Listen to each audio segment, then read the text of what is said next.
நண்பர்கள் அனைவருக்கும் வணக்கம். நான் உங்கள் உமா முருகேசன். இன்னைக்கு நம்ம இந்த வீடியோவில் என்ன செய்ய போறோம்னு பார்த்தீங்கன்னா ஒரு பொரியல் நம்ம பண்ண போறோம். அதுவும் பார்த்தீங்கன்னா நிறைய காய்கறிகள் நம்ம டெய்லி நம்ம சாப்பிடுவோம். அதில் இந்த கோவக்காய்ங்கிறது நம்ம அதிகமாக எடுத்துக்கிறதே கிடையாது. இந்த கோவக்காய் சாப்பிட்றதுக்கு ரொம்பவும் டேஸ்ட்டாக இருக்கும். இது நாட்டு கோவக்காய் அப்படின்னு நம்ம கொடியிலலாம் இருக்கும், அதெல்லாம் சாப்பிட்டோம்னா கொஞ்சம் கசப்படிக்கும். ஆனால் இப்போ வர்றது ஹைப்ரிட் தான் வருது. அதுவுமே கொஞ்சம் நல்லா டேஸ்ட்டாக இருக்கும். அது நாட்டு கோவக்காய் செய்யும்போது குழந்தைங்களாம் சாப்பிட மாட்டாங்க. அது இந்த கோவக்காய் வாங்கி நம்ம செய்யலாம். அது எப்படி பொரியல் பண்ணலாம், அதுக்கு என்னென்ன பொருட்கள் தேவை, என்னென்ன அளவுகள் தேவைன்னு வீடியோவில் சொல்லியிருக்கேன். வீடியோ கடைசி வரைக்கும் பாருங்கள். ரெசிபி தமிழா சேனலுக்கு சப்ஸ்கிரைப் பண்ணலன்னா சப்ஸ்கிரைப் பண்ணிக்கோங்க. வாங்க வீடியோக்குள்ளே போகலாம். கோவக்காய் பொரியலுக்கு தேவையான பொருட்கள்: 200 கிராம் கோவக்காய், 100 கிராம் சின்ன வெங்காயம், 100 கிராம் தக்காளி, சிறிதளவு கருவேப்பிலை, 100 ml ஆயில், 5 கிராம் கடுகு, 5 கிராம் கடலைப்பருப்பு உளுத்தம்பருப்பு, 1 டீஸ்பூன் சாம்பார் பொடி, அரை டீஸ்பூன் மஞ்சள் பொடி, தேவையான அளவு உப்பு.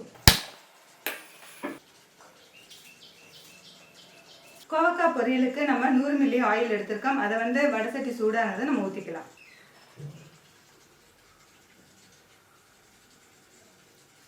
எண்ணெய் சூடானதும் அரை டீஸ்பூன் கடுகு, 1/4 டீஸ்பூன் உளுத்தம்பருப்பு, 1/4 டீஸ்பூன் கடலைப்பருப்பு சேர்த்துக்கலாம்.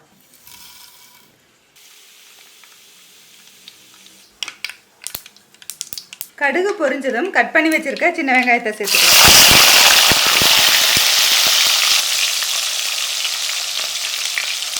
சிறிதளவு கருவேப்பிலை சேர்த்துக்கலாம்.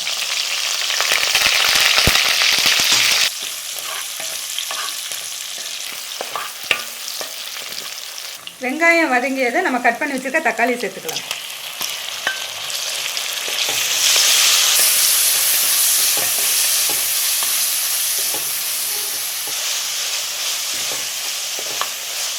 நல்லா வெங்காயம் தக்காளி நல்லா வதங்கிடுச்சு. இப்போ நம்ம காய் சேர்த்துக்கலாம். அடுத்து கோவக்காய் பார்த்தீங்கன்னா நம்ம இப்போ நீளமாக இப்படி கட் பண்ணி வச்சுருக்கோம். சின்ன சின்னதாக ரவுண்டாக கட் பண்ணலாம், ஆனால் அது வேறு மாதிரி இருக்கும். இப்படி நம்ம நீளமாக கட் பண்ணி வைக்கும் பொழுது இது கத்திரிக்காய் நம்ம வணக்கினா எவ்வளோ டேஸ்ட்டாக இருக்குமோ அந்த மாதிரி இருக்கும். இது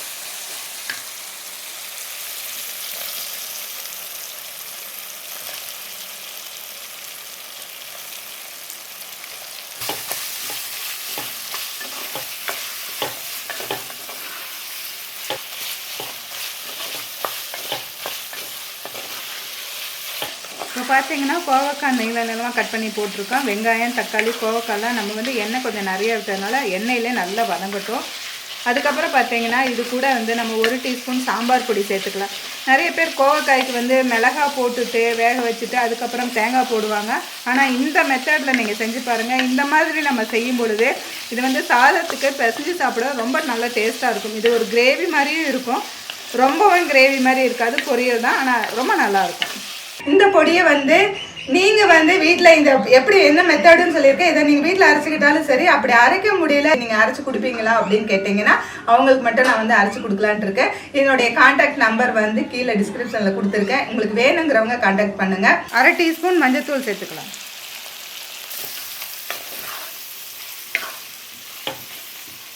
தேவையான அளவு உப்பு சேர்த்துக்கலாம்.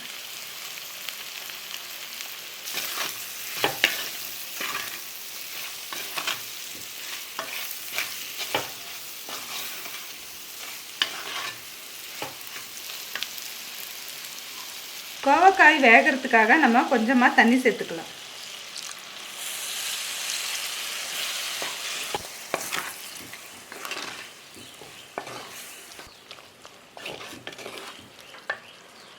காய் வேகிறதுக்கு நம்ம கொஞ்சம் தண்ணி சேர்த்துருக்கோம்.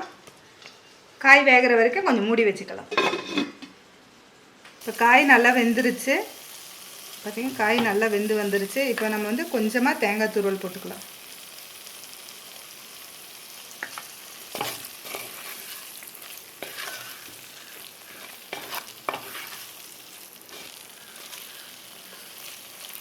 இப்போ கோவக்காய் பொரியல் ரெடி ஆகிடுச்சு.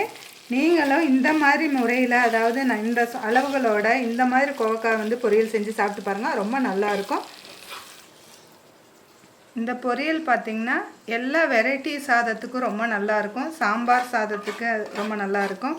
இந்த மாதிரி செய்யும் பொழுது சாப்பாட்டுக்கு பிசைஞ்சு கூட சாப்பிட்றதுக்கு ரொம்ப நல்லாயிருக்கும். இப்போ நம்ம கோவக்காய் பொரியல் நம்ம செஞ்சு முடிச்சாச்சு. இந்த வீடியோ பிடிச்சிருந்தா லைக் பண்ணுங்க, ஷேர் பண்ணுங்க. வீடியோ பத்தின கருத்துக்களை கமெண்ட் செக்ஷன்ல கமெண்ட் பண்ணுங்க. ரெசிபி தமிழா சேனலுக்கு சப்ஸ்கிரைப் பண்ணனும்னா சப்ஸ்கிரைப் பண்ணிக்கோங்க. மீண்டும் அடுத்த வீடியோல சந்திக்கலாம்.